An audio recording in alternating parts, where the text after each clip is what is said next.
In today's video, I'm reviewing a 2011 Nissan Xterra. Now, the Xterra was first introduced to the US market in 1999, and you have to keep in mind that at this point in time, SUVs were just beginning to take off in terms of popularity, and there weren't a lot of SUVs out there.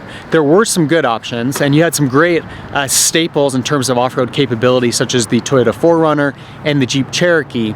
But when the Xterra came out, it really took the styling of the SUV to a whole new level in terms of really giving it a rugged appearance and making it very clear that this is intended to be an off-road vehicle. The second generation of the Xterra carries over a lot of the same design cues that made the first generation really popular. Some of the things that I really liked about that first generation Xterra, starting at the passenger door here, you can see that the roofline of the vehicle goes up slightly as you pass the driver door and get to the back of the vehicle. Just gives it a really unique, rugged look. And along with that, you can see that the door handle for the passenger door, rather than just being your conventional handle like you've got on the driver's side, it's up a little higher, gives it again that kind of rugged appearance. You can see it's also got a very rugged looking roof rack built in with the vehicle, and this is stock on all Xterras. And then it's also got that built-in fairing. This is the 4X model, which has those fog lights up top. And coming around to the back of the vehicle, this was probably my favorite thing on the first generation Xterra, and it's kind of silly. You got to keep in mind I was young at the time, but you can see this little bulge in the rear door. That's for a first aid kit.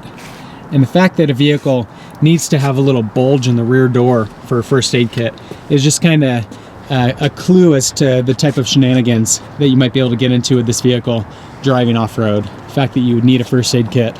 And then I also like the lopsided window here that kind of conforms around that first aid kit. How it's just slightly off. It looks a little bit like a Land Rover Discovery. Not quite as dramatic, but still has sort of a similar appearance. And then the other thing that's kind of carried over from the first generation is the fenders kind of bulge out a little bit and a lot of that black plastic around the bottom, which is good for preventing scrapes and scratches of the vehicle while driving off-road. Now, while the second generation of the Xterra has carried over a lot of the same design cues that you had in the first generation, personally I like the first generation more. And maybe it's just because when it first came out, it was such a unique vehicle and really kind of created a whole new segment or very unique look compared to other vehicles on the market.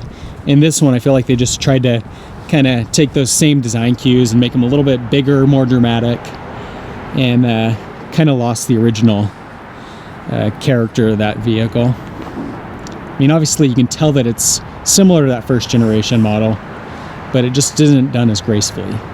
The interior of the Xterra also carries much of the same design flair that you see on the exterior, where everything's intended to give it a very aggressive off-road focused appearance.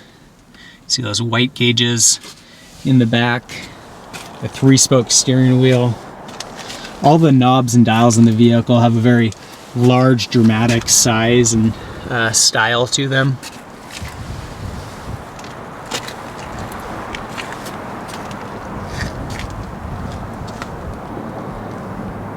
The texture of the seats, again, gives it kind of a rugged look with that two-tone and kind of those large gaps in here. Gives it kind of a look of like a glove with that's really grippy.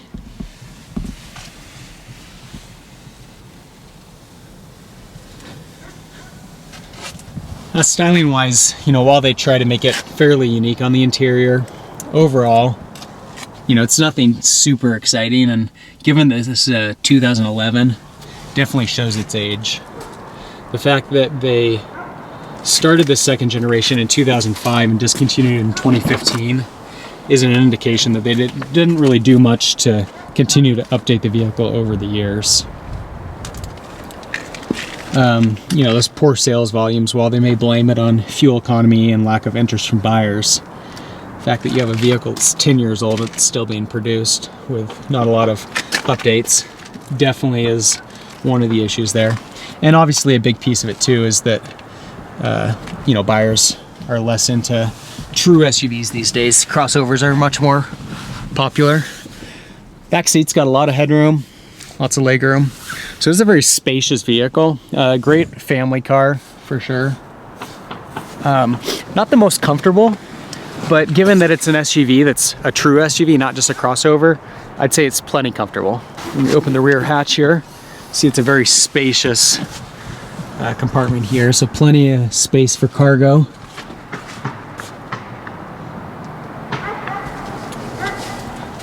You can see you got the 60/40 splitting rear seat there. So those rear seats fold flat, gives you a little bit more capacity. This is rubber, which is kind of nice. Makes it a lot easier to clean out the back rather than having carpet. Again, going with that off-road focus.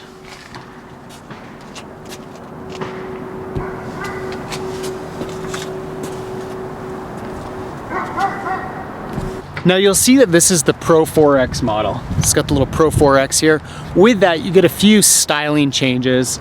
These little fog lights up on the front fairing, that's part of the 4X package. And then when these came stock from the factory, they also came with a BF Goodrich tire, Bilstein dampers, and a locking rear differential.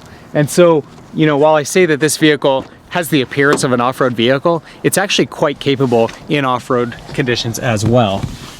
You can see here, this is the locking rear differential. It's also got hill descent control. And then you can see it's got a little dial here on the left for switching to 4 high and 4 low. And so it's definitely capable.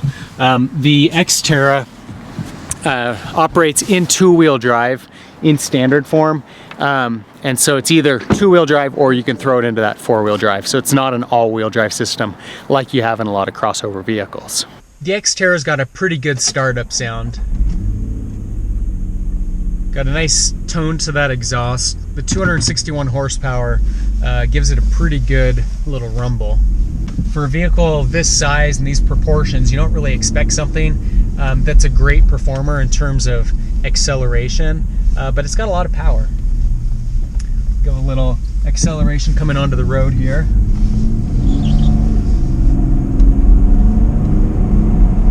I really like the sound of that exhaust. It's got a good tone to it. Now beyond that engine, it's also got a pretty smooth transmission overall. I'd say that those are definitely highlights of the vehicle in terms of driving qualities. Beyond that, the proportions of this vehicle and the style of vehicle, you wouldn't really expect it to have great handling or on-road characteristics, and that's the case. It drives a lot like a truck. You really feel like you're sitting up pretty high and that the vehicle just doesn't really want to take corners too quickly. Now, while the driving characteristics on this vehicle aren't great, they're not bad either. They're about what you would expect for a vehicle in this class. Given that we're talking about a 4-wheel drive body on frame, it's it's a little bit old school. It's going to certainly be a lot more capable in true off-road conditions compared to today's modern crossover vehicles. And the trade-off to that is that it drives a lot more like a truck. And certainly there are a lot of buyers out there that are going to prefer that too. And so if you're in the market looking at getting an SUV and you want something that's really capable off-road, something like this would be a great option. Likewise, if you're looking at getting an SUV that's going to be a really nice, smooth, comfortable ride to go to the grocery store, might not be your car. You might be better off with a crossover. Now the Xterra is offered with a 4-liter V6, and you can get that with either a 6-speed manual transmission or 5-speed automatic. It's also available in either 2 or 4-wheel drive. Now if you get a 4-wheel drive automatic, you're going to be looking at about 15 miles per gallon in the city and 20 on the highway, while a 2-wheel drive is going to be sitting at 16 in the city and 22 on the highway. With the Xterra discontinued after the 2015 model year, it's definitely become a little bit of a novelty. With that said, if you're looking for a vehicle that's very rugged, very off-road capable, and very reasonably priced, used Xterras are a really good option to consider. If you have any comments or questions, leave those in the section below. For more car reviews, subscribe to my channel. In the meantime, thanks for watching.